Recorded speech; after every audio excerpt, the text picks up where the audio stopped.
नमस्ते जीजा। का करत हई यही जुकन खेतवा में? आ कुर्ताओ पहिन ले हई पैजामा। चली घरे चलल जा, चली घरे। यही जुक का करत हई? हाई देखिला सब का लग गईल बा जीजा कुर्तावा में। घरे चली, चली जीजा घरे चली।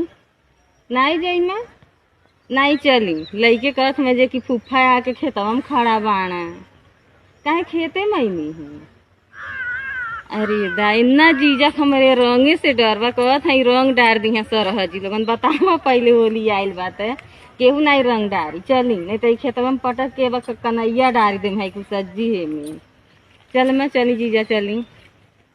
ऐसा नंदोई रहे न डेराना सरहज से।